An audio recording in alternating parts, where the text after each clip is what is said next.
चलिए हम शुरू करते हैं प्रश्न 1 से। हमारा पहला प्रश्न दिया है, प्रश्न कह रहा है कि नीचे दी गई श्रृंखला श्रेणी में प्रश्नवाचक चिन्ह के स्थान पर आने वाली संख्या ज्ञात करें।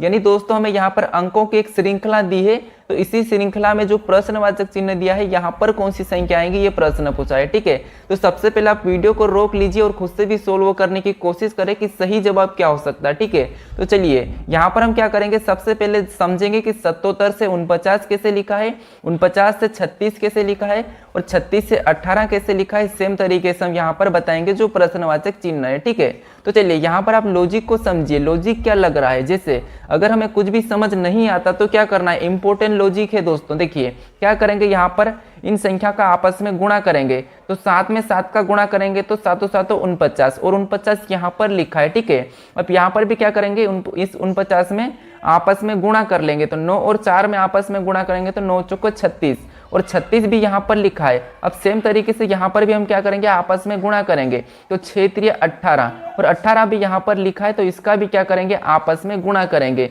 अब आपको लॉजिक दिखा होगा, लॉजिक टफ था। ठीक है, तो चलिए इसका आपस में गुणा करेंगे तो कितने होंगे, 8 एकम 8 ही। यानी जो प्रश्नवाचक चिन्ह है यहाँ पर क्या आना चाहिए, 8 आना चाहिए।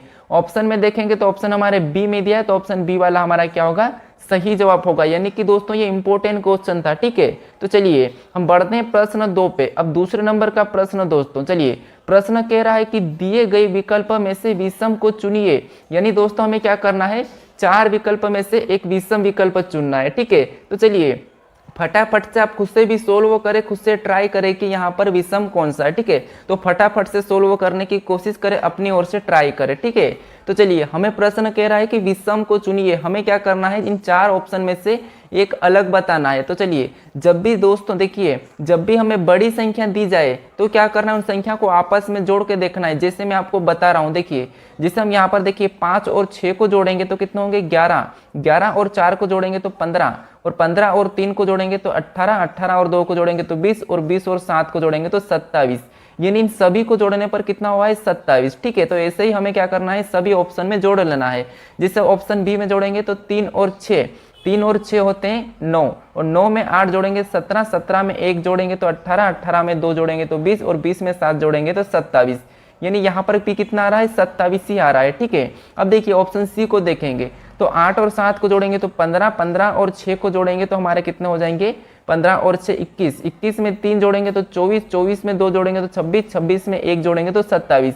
यानी इसका भी योग कितना आ रहा है, 27 आ रहा है। ठीक है, तो देखिए अब यहाँ पर जोड़ेंगे ऑप्शन डी में तो 7 और 4 11, 11 और 2 13, 13 और 9 हमारे कितने होते हैं, 13 और 9 22। ठीक है, 13 और 9 22 और 22 और 5 हमारे कितने होते हैं, 27 और 27 और 6 कितने हो जाते हैं, तो 27 और 6 हमारे 33 हो जाते हैं। ठीक है, कितने हो जाते हैं, 33 हो जाते हैं। अब देखिए दोस्तों यहाँ पर आपको एक विषम दिखा होगा, जिससे अब देखिए यहाँ पर हमारा जोड़ने पर कितना हुआ है, 27, यहाँ पर भी 27, यहाँ पर भी 27, लेकिन यहाँ पर क्या हुआ है, 33 हुआ है। तो यही हमारा एक अलग जवाब है, यानी कि एक यही हमारा विषम है। तो हमें पूछा था कि विषम को चुनिए, तो विषम हमारा ऑप्शन डी है, तो ऑप्शन डी वाला हमारा दोस्तों सही जवाब हो जाएगा। ठीक है, तो ये याद रखना, जब भी बड़ी संख्या हो तो हमें क्या करना है, आपस में जोड़ के देख लेना है। ठीक है, तो चलिए हम बढ़ते हैं प्रश्न 3 पे। अब तीसरे नंबर का प्रश्न दोस्तों फटाफट से सोल्व करने की कोशिश करें। प्रश्न कह रहा है कि जैसे पहली संख्या का संबंध दूसरी संख्या से है, उसी प्रकार तीसरी संख्या का संबंध बताइए। तो फटाफट से सोल्व करें। जैसे 36 का 36 कैसे लिखा है, सेम तरीके से 18 का बताना है। ठीक है, तो ट्राई करें, अपनी ओर से बताने की कोशिश करें कि 18 का किस संख्या से संबंध है। ठीक है, तो चलिए क्या करेंगे, हम यहाँ पर लॉजिक को समझिए दोस्तों, लॉजिक को इंपॉर्टेंट है। देखिए सबसे पहले हम जैसे 36 से 36 ही लिखा है। ठीक है, हम यहाँ पर 18 का है, 18 ही लिख के देखते हैं, लेकिन ऑप्शन में 18 देखेंगे तो हमारे पास ऑप्शन में 18 नहीं है।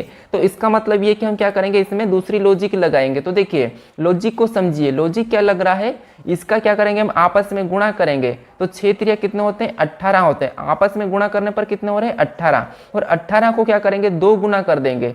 जब 18 को 2 गुना करें तो 18 दूना 36 होते हैं और 36 यहाँ पर दिया है। ठीक है, तो यही तरीका क्या करेंगे, हम यहाँ पर लगाएंगे। जिससे सबसे पहले तो हम इसका आपस में गुणा करेंगे तो कितने होते हैं, 8, और 8 को लिख लेंगे, और फिर इसी 8 का क्या करेंगे, इसी 8 का हम जैसे यहाँ पर 2 गुना किया था तो यहाँ पर भी हम 2 गुना करेंगे। तो 8 का 2 गुना करेंगे तो कितने हो जाएंगे, 16, और यहाँ पर क्या आ जाएगा, 16 आ जाएगा दोस्तों। ठीक है, तो देखिए अब हम ऑप्शन में 16 को देखेंगे तो ऑप्शन हमारे सी में दिया है, तो ऑप्शन सी वाला हमारा क्या होगा, सही जवाब हो जाएगा। ठीक है, जिस तरीके से 36 का 36 लिखा था, हमने भी सेम तरीके से यहाँ पर 18 का 16 बताया। ठीक है, तो ऑप्शन हमारा सी वाला सही जवाब हो जाएगा। तो ये भी इंपॉर्टेंट था। ठीक है, लॉजिक को आप समझिए प्रश्न सोल्व करने की। चलिए हम बढ़ते हैं प्रश्न 4 पे। अब 4 नंबर